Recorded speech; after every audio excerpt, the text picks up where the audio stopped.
너무 큰 정부, 너무 방만한 정부를 이렇게 이끌어왔던 바이든의 정책들 이것도 다시 중립으로 어떻게 보면은 미국인들은 자기 나라를 지키기 위해서 합리적인 대통령, 합리적인 결정을 한 게 아닌가 그런 생각을 하게 됩니다. 이런 면에서 보면은 해리스가 좀 영리하게 나가지 못한 부분도 많은 것 같아요. 해리스가 바이든의 정책을 계승한다 이렇게 얘기를 했는데 어, 그럴 수밖에 없는 게 뭐냐면은 갑자기 이제 부통령이 됐기 때문에 경선도 없이 부통령이 된 것도 저는 좀 말이 안 된다 생각을 하거든요. 어쨌든 간에 공약을 좀 정교하게 만들 기회가 없었기도 했고 뭐 재임 기간 내내 이제 바이든한테 묻어가기 전략 이런 것도 좀 큰 문제기도 했었고 그래서 이제 계승이라는 단어를 썼는데 계승이 아니라 어떻게 보면은 공약들을 보면은 좀 너무 심화되는 너무 나갔다는 생각이 드는 그런 정책들을 내걸었죠. 국민들이 스파게티에 실적 내는데 너무 진한 스파게티를 낸 거죠. 뭐 햄버거라든가 뭐 케이푸드라든가 이런 것도 좀 새로운 걸 냈어야 되는데 그런 부분이 좀 실패한 전략이 아닌가 생각이 듭니다. 자 이제 본론을 한번 들어가 보도록 하겠습니다. 이제 트럼프 세상이 됐고 트럼프 정책 한번 하나씩 하나씩 이제 까봅시다. 트럼프 정책의 이제 키워드 중 하나가 뭐냐면 관세잖아요. 관세를 맞을 건지 아니면은 미국에다가 공장을 지을 건지 둘 중에 하나를 택하라 이렇게 얘기를 하는데 근데 문제가 뭐냐면 미국에 공장을 지을 때도 세금을 내라 이렇게 얘기를 하고 있죠. 그리고 이제 미국 주식이라든가 채권 시장에서 이익을 얻어가는 외국인들한테도 텍스를 이제 씌우려고 이렇게 하고 있는 그런 상황이죠. 그리고 이제 자국산 물건들을 막 사라, 미국산을 많이 사라 이렇게 얘기를 하고 있는데 우리나라가 미국 그 천연가스를 전 세계에서 세 번째로 이미 많이 사고 있고, 근데 이거 가격이 카타르산보다 더 비싸요. 당연히 미국 거니까 비싸겠죠. 그리고 미국도 엄청나게 사주고 있죠. 근데 계속해서 미국을 사라, 미국 제품 사라 이렇게 얘기를 하고 있죠. 근래 들어서 코스피가 거의 죽쓰고 있잖아요. 미국 증시는 이렇게 올라가는데 코스피가 진짜 나락으로 지금 가고 있는 그런 상황인데 이 코스피 시가총액의 이제 상당 부분을 차지하는 게 이제 반도체라든가 배터리 쪽 그리고 이제 자동차 이런 것들 다 이제 쉽지 않습니다. 너무 이제 덩어리가 큰 애들이기 때문에 규제를 피할 수가 없는 쪽인 것 같아요. 관세도 마찬가지고. 특히 이제 바이든 때 미국에다가 공장을 지었던 자동차 공장을 지었던 현대 기아차 같은 경우에도 보조금도 제대로 받지도 못했죠. 그리고 완전히 호구가 됐단 말이에요. 미국이 진짜 장난 아닙니다. 깡패입니다, 깡패. 미국에 대한 환상을 여러분들 좀 버리셔야 돼요. 이런 상황이다 보니까 미국에다가 공장을 더 지으려고 하던 쪽들도 멈추고 있는 그런 상황입니다. 삼성이라든가 TSMC도 추가적으로 공장을 건설한 것에 대해서는 좀 유보하고 있죠. 삼성이 오스틴에다가 이제 공장을 짓고 나서부터 손실이 한 20조가 넘어요. 이거는 이제 계속 공장 운영하면서 더 커지겠죠. 삼성이 1년 동안 버는 순이익이 40조 정도? 이 정도에서 좀 움직이고 있는데 국부가 이런 식으로 계속해서 유출되는 겁니다. 한국에다 지을 거 미국에다 지었으니까 뭐 인건비 같은 경우에도 한 3배는 더 줘야 되고 그것도 구하기도 쉽지가 않고 뭐 세금 보전해 준다고 하는데 뒷거리만 하고 게다가 지금 수율이 안 나와가지고 미국 기업들 빅테크들이 삼성전자한테는 그쪽 공장한테는 이제 파운드리 물량을 안 주고 있죠. 오더를 안 주고 있는 그런 상황까지 돼버려서 완전히 34조인가요? 이거 완전 망한 투자가 될 것 같아요. 이게 지금 주가에도 반영이 되고 있지 않은가. 지금 5만 원 초밥 5만 2천 원, 5만 3천 원 어제 제가 확인해 봤거든요. 이게 PBR 1배가 깨졌다고 하더라고요, 사람들이. 지금 야 대한민국 대표 기업부터 제대로 지금 당하고 있는 상황입니다. 그러면서 이제 한국에다가는 이제 돈을 막 찍어내는 기계다 이렇게 얘기를 하면서 이제 미국으로부터 돈을 막 엄청나게 긁어서 막 모아가지만 미국에 대한 기회가 없다 이렇게 계속해서 얘기를 하고 있어요. 약간 이게 인종차별적인 그런 것들을 이끌어내려고 하는 것 같아요. 이 미국이라는 나라가 다인종 국가긴 하지만 뭐 백인 위주로 돌아가는 나라는 맞죠.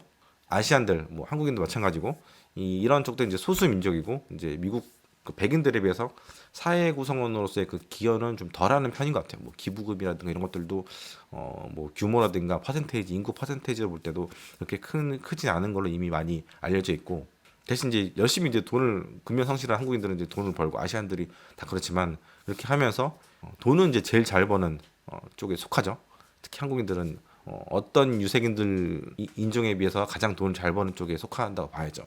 그런 것들이 이제 80년대 LA 폭동 때 촉발된 것 같아요. 특히 이제 한국인들의 피해가 컸다고 하는데 뭐 제가 확인해 보지 못했지만 어쨌든 그렇게 한번 백신을 맞고 나니까 어떻게 보면 소잃고 외양간 고치기 같은 거 측면도 있긴 하지만 아시안들이 그 미국을 잘 이해하고 좀 더 기여하고 이런 데 있어서 백신 같은 역할이 되지 않았나 그런 생각도 들기도 합니다. 아무튼 이제 트럼프가 그렇게 뭔가 조장하는 게 있는 것 같아요. 인종차별적인 것들. 아시안들은 그렇지 않나. 그 중에서 이제 한국을 콕 집어서 설명할 때가 상당히 많은 것 같아요. 지들이 돈을 벌어가지고 지들만 쓴다. 미국에다가는 기여를 하지 않는다. 특히 이제 한국은 미국에다가 200만 대나 되는 엄청난 차를 수출한다. 한국에서 소비가 되는 게 135만 대거든요. 그러니까 엄청난 차를 미국에다 수출해서 큰 돈을 벌지만 정작 그 한국인들은 미국 차를 5만 대 정도밖에 안 산다. 그것도 그 테슬라가 그나마 분전을 하면서 그랬던 거지. 그 전에는 더 적었거든요. 게다가 이제 모델 Y 제일 많이 팔리는 모델 Y 같은 경우는 이제 중국산이죠. 그러니까 미국한테 그 기여한 게 없다. 그런 식으로 계속해서 설명하면서 가스라이팅을 지금 하고 있는 그런 상황입니다. 그리고 이제 그 분담금 방위 분담금 같은 경우에도 이제 한국한테 13조 내야 된다. 지금 한 1조 5천 내고 있으니까 한 9배는 더 내야 된다. 이렇게 계속해서 유세하면서 내내 유권자들한테 이렇게 설명하고 이제 설득을 시켰죠. 제가 몇 가지만 이렇게 설명을 해도 대한민국 국민을 볼 때는 이제 국익을 위한다면 트럼프가 되는 게 안 되는 건데 어제 이틀 전에 하이닉스랑 그 삼성전자 거의 4%씩 빠지더라고요. 저는 그거 보면서 참 착잡하더라고요. 제가 뭐 국정은 안 하긴 하지만 그래도 제가 거의 15년 넘게 하던 시장이었고 모국이잖아요, 모국. 제가 지금 있는 모국의 그 주식 시장인데 그렇게 이제 바닥을 이제 치고 내려가고 있으니까 지하실이 어딘지도 모르겠고 그래서 안타깝지만 제가 계속 말씀드리는 게 국장 탈출하시라. 지능순이다 이렇게 얘기를 드리는 게 어쩔 수가 없어요. 파산하는 배 지키겠다고 있어봤자 다 같이 죽는 거예요. 빨리 나오시라고 제가 이 얘기를 계속 드리는 겁니다. 그리고 트럼프 1기 때 이민자들을 엄청나게 내쫓았어요. 말로는 이제 불법 이민자들을 내쫓겠다 이렇게 얘기했는데 실제로는 합법적으로 있던 사람들 특히 이제 영주권이라든가 시민권을 기다리는 사람들도 많이 쫓겨났습니다. 2018년도 트럼프 때 미국에서 쫓겨난 한국인이 제 주변에 5명이 넘어요. 10년 넘게 캘리포니아에 살다가 잠깐 한국 들어갔다가 다시 미국에 왔는데 공항에서 입국 금지된 케이스도 있었고 제 전 여친은 중고등학교, 대학교를 다 미국에서 나오고 월가에서 일을 했는데 OPT를 일하고 있었는데 이게 연장을 안 시켜서 이제 한국으로 쫓겨난 거죠. 울면서 쫓겨난 거죠. 뭐 돌이켜 보면은 트럼프 때문에 그 여친을 만나가지고 사귀게 된 케이스이긴 하지만 트럼프가 만들어준 인연이긴 하지만 어쨌든 많은 사람들이 미국에서의 삶을 접고 이제 한국으로 돌아오게 됐던 겁니다. 뭐 우리 한국인뿐만 아니라 다른 민족들, 다른 국민들도 마찬가지였겠죠. 그래서 우리가 생각하기에는 불법 이민자들 내쫓겠다 하면은 뭐 히스패닉들을 생각하는데 그게 아니라 고학력자들도 많이 이제 쫓겨나지 않겠나. 앞으로 이제 트럼프가 되면서 그렇게 되지 않겠나 생각이 들고요. 왜 고학력자들을 내쫓냐면 니네들 때문에 우리 그 국민들, 고학력자 국민들이 취업을 못하기 때문에 너네들 내쫓고 우리 국민들한테 기회를 주겠다. 그런 측면이 있는 거죠. 아무튼 이렇게 고학력자라든가 이제 저임금 노동자들 이 가리지 않고 다 이제 내쫓잖아요. 그러면 서비스 물가를 건들 가능성도 사실 있죠. 지금도 제가 볼 때는 제가 이번에 휴스턴 공항에 있을 때도 보면은 손님들이 밀려드는데 스타벅스에서 바리스타가 2명에서 그걸 다 하고 있는데 손도 느린 이 흑인 바리스타들이 그 사람들을 다 받아주고 있으니까 얼마나 스트레스가 크겠어요. 그러니까 임금이 올라갈 수밖에 없는 거고 저는 계속해서 일자리가 좀 부족하다는 생각이 미국에 올 때마다 들더라고요. 게다가 이제 제가 차이티 라떼 벤티 시켰는데 이게 팁 10% 해가지고 14,000원이었어요. 이게 진짜 미친 가격 아닙니까? 왜 미국인들이 어, 스타벅스 안 가는지는 가격 딱 보면 알아요. 예전에는 그래도 7, 8천 원 했던 것 같은데 14,000원이니까 미친 거죠. 그 팁을 10%가 받아서 올라간 것도 좀 있긴 하겠지만 기본적으로 가격이 너무 많이 올라갔어요. 그래서 뭐 얼만큼 그 물가가 튈지는 서비스 물가가 튈지는 모르겠지만 어쨌든 이민자들을 집으로 보내게 되면 인력이 부족이 될 가능성이 높다. 이거는 인플레이션에서는 그렇게 좋은 건 아닌 것 같아요. 사실 저는 미국이라는 나라 광대한 나라를 30개 주 정도 이제 운전하면서 다녔던 거 느끼는 거는 뭐냐면 아직은 좀 인구가 더 많이 필요한 게 아닌가 생각이 들어요. 중국이라는 나라, 그러니까 중국과 미국이 그 영토가 지금 사이즈가 좀 비슷하거든요. 근데 인구는 뭐 5분의 1 수준이잖아요. 미국이 상당히 작단 말이에요. 운전하면서 이제 보이는 풍경들을 보면은 사람이 안 서는 곳이 너무 많다. 이 나라는 너무 큰 거 아닌가? 필요 이상으로 큰 게 아닌가? 이거 하면 3억 3천 4천 할 텐데 너무 인구가 적다는 생각을 하게 되죠. 관세는 진짜 쉽게 할 수 있는 정책이거든요. 그 트럼프 1차 때 그 1차 재임 때 같은 경우에는 공약 이행률이 26%였고 공약 중에서 하다가 만 거. 왜냐면 단임을 했기 때문에 하다 만 게 한 14%, 17%? 17% 정도 됐던 걸로 제가 기억하거든요. 그래서 총 하면서 이제 공약을 어느 정도 완성했거나 아니면은 완성하다 말은 게 한 40% 초반대예요. 그 중에서 거의 이제 이행률이 높았던 것 중 하나가 이제 그 관세 부분이었죠. 우리가 트럼프 1기 때 트럼프가 뭘 했을까 고민을 하게 되면 생각해 보게 되면 첫 번째가 관세였고 두 번째가 이제 그 멕시코 보더 쪽에 있는 그 크고 아름다운 벽이라고 했던 국경 장벽 그거잖아요. 그것도 이제 짓다가 말았죠. 왜냐면은 돈도 돈이지만 재임 기간 4년 동안에 그거를 다 짓기가 쉽지 않았죠. 왜냐면 거의 재임 때 2년 3년 차인가 그때쯤부터 이제 짓기 시작을 했으니까 국경이 엄청나게 긴데 그걸 이제 2년 만에 다 지을 수는 없잖아요. 그래서 이제 구멍들이 상당히 많고 그 구멍 사이로 이제 이민자들이 이제 불법 이민자들이 들어가는 거죠. 그렇기 때문에 1년에 3, 400명이나 되는 불법 이민자들이 미국으로 들어가게 된 거죠. 이번에 이제 재임을 하게 되는데 나머지를 짓지 않겠나 그런 생각도 드는데 뭐 물론 그건 이제 가봐야 되는 거긴 하지만 재정이 안 좋기 때문에 그거 다 지을 수 있을까 그런 생각도 들고 아니면 진짜 치적으로 삼기 위해서 다 짓지 않겠나 그런 생각도 좀 들기도 하고요. 아무튼간에 관세를 이제 높인 이유는 기업들에 대한 감세를 하는 거에 있어서 이 세수 부족분을 관세로 메꾸겠다 그런 전략이거든요. 그러니까 똔똔 치겠다 그런 거죠. 근데 이런 관세 같은 경우에는 물가를 올릴 수밖에 없어요. 올릴 수밖에 없어가지고 개인들한테는 이제 부담이 되는 거죠. 개인들한테 짐을 지우는 전략이고 소비를 좀 약화시킬 수 있는 그런 측면이 있고. 근데 그래서 이제 인플레이션이 폭발할 가능성에 대해서 사람들이 얘기하는데 저는 사실은 인플레이션을 일으키는 요인들은 상당히 많다고 생각해요. 뭐 공급망이라든가 뭐 유동성이라든가 우리 그런 얘기를 많이 했었잖아요 팬데믹 때.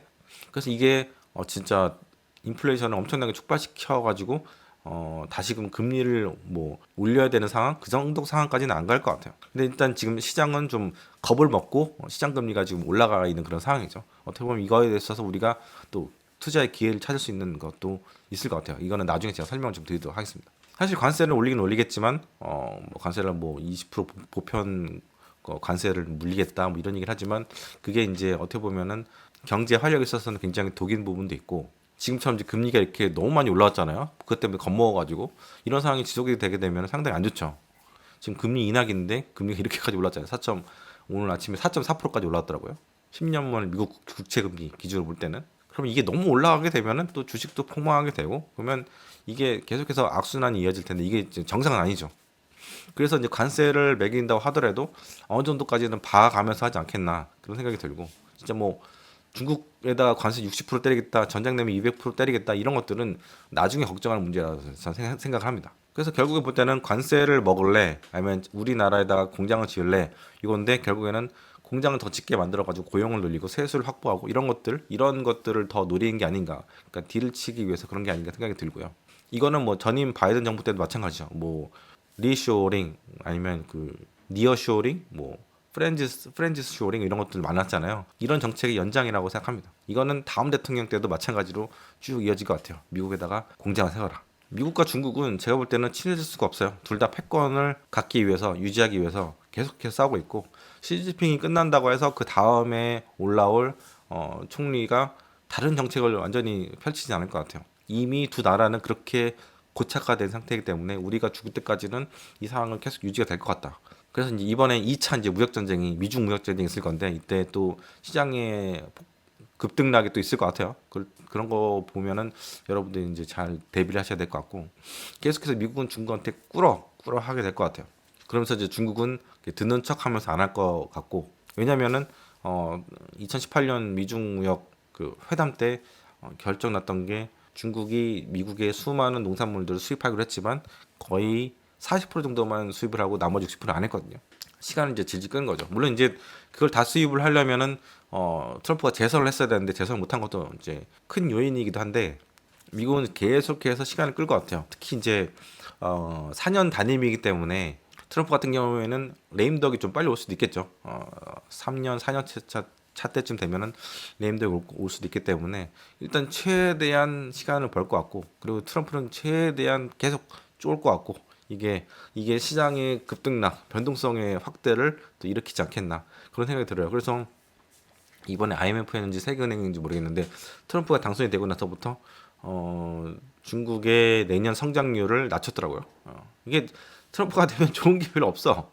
트럼프 미국만 좋은 거고 나머지 국가들 특히 한국 같은 경우는 아까 말씀드렸듯이 이제 답이 없는 그런 상황이 됐고 많은 사람들이 이제 중국이 바이든을 상대한 것보다는 트럼프 상대한 거 쉽다 이렇게 얘기를 하는데 트럼프도 만만치 않습니다. 바이든이 이제 그 동맹들 이용해서 중국을 다구리 치는 게 굉장히 설득력이 있고 효과가 크긴 큰데 트럼프는 정말 한 놈만 가서 계속해서 열심히 쳐요. 그러나 또 유럽 가서 유럽도 때리고 한국도 때리고 다 때리고 다닌단 말이에요. 진짜 일당백인 그런 트럼프인데 그래서 정말 트럼프 재임 때는 많은 나라들이 미국한테 등을 돌렸죠. 이게 이제 반복이 될 텐데 그리고 지금 이미 그 유럽 같은 경우 그 중국 장기차에다가 관세를 올리기 시작을 했죠.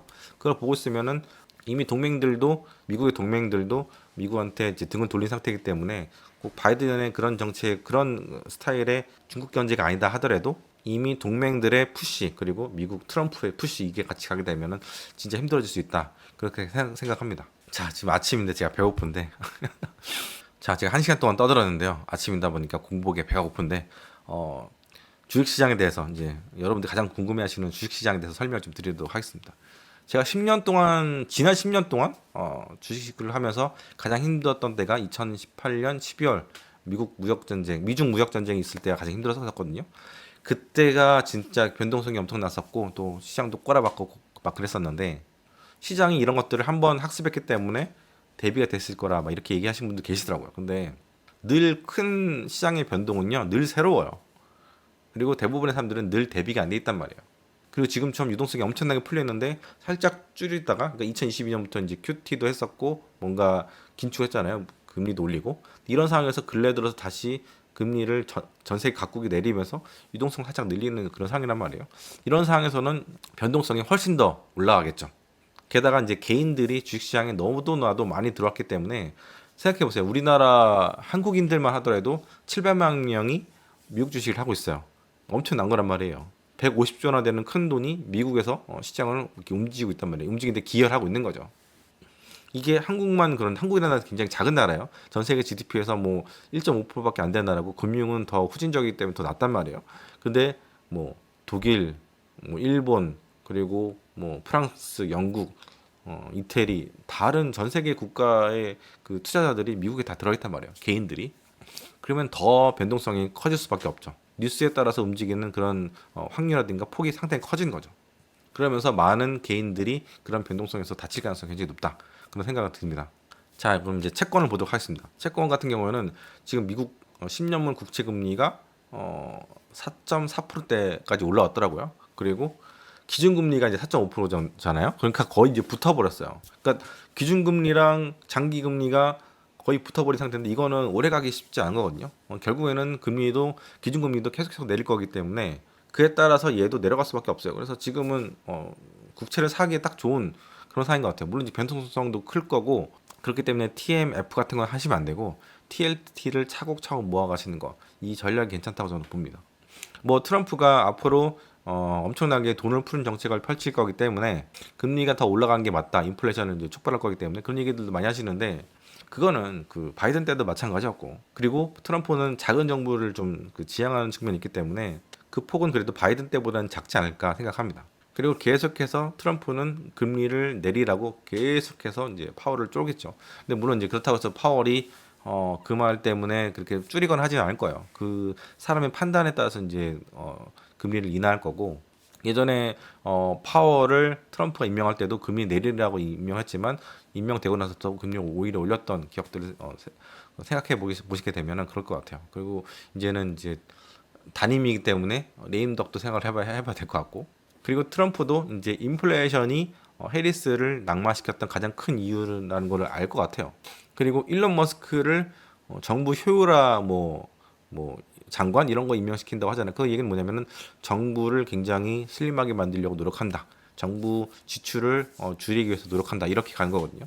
그러니까 국채 금리에 있어서도 너무 지금 겁을 먹고 이렇게 생각하시면 안 돼요. 벌써 이제 뭐 5% 간다, 5.5% 간다 뭐 이게 나오는데 이럴 때가 제가 볼 때는 꼭 뛸 가능성이 높다. 물론 변동성은 있긴 하겠지만 그렇게 생각합니다.